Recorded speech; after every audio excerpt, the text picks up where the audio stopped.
Assalamualaikum warahmatullahi wabarakatuh.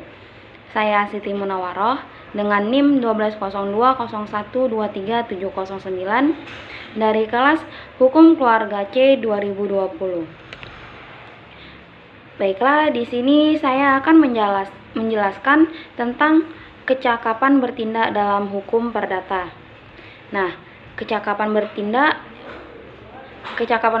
itu merupakan kewenangan umum untuk melakukan tindakan hukum. Setelah manusia dinyatakan mempunyai kewenangan hukum, maka selanjutnya kepada mereka diberikan kewenangan untuk melaksanakan hak dan kewajibannya. Oleh karenanya, diberikan kecakapan bertindak. Terkait dengan hak terdapat kewenangan untuk menerima, sedangkan terkait dengan kewajiban terdapat kewenangan untuk bertindak disebut juga kewenangan bertindak. Lalu, orang yang dimaksud dengan kecakapan dalam bertindak itu yaitu sebagai subjek hukum, yaitu segala sesuatu yang menurut hukum mempunyai hak dan kewajiban sehingga memiliki kewenangan untuk bertindak. Berlakunya manusia sebagai pembawa hak atau subjek hukum mulai dari ia dilahirkan sampai ia meninggal. Nah, seorang bayi yang masih dalam kandungan ibunya dapat dianggap telah dilahirkan bila mana untuk kepentingan si anak menghendakinya. Misalnya itu untuk menjadi ahli waris.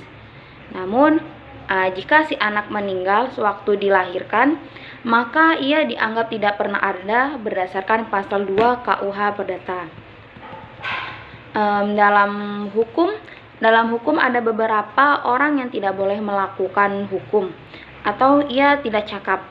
Orang itu adalah yang pertama itu yaitu orang yang belum dewasa. Orang yang belum dewasa itu ditentukan oleh umur. Untuk setiap daerah kedewasaan itu berbeda-beda. Ada yang 17 tahun sudah dianggap dewasa, namun di daerah lain juga bisa dianggap itu belum dewasa. Lalu yang kedua itu orang yang ditaruh di bawah pengakuan. Secara umum dia sudah dewasa, tetapi karena hal tertentu tidak diperkenankan. Contohnya saja seperti orang boros, orang buta, dan orang gila, dan orang yang lupa ingatan. Oleh karena itu mereka harus diwakili. Lalu yang ketiga yaitu orang yang sudah kawin, yaitu seorang istri yang tidak bisa melakukan hukum tanpa izin suaminya. Namun peraturan tersebut sudah dicabut dan sekarang seorang istri sudah mempunyai kedudukan seperti suaminya. Baiklah, sekian penjelasan dari saya.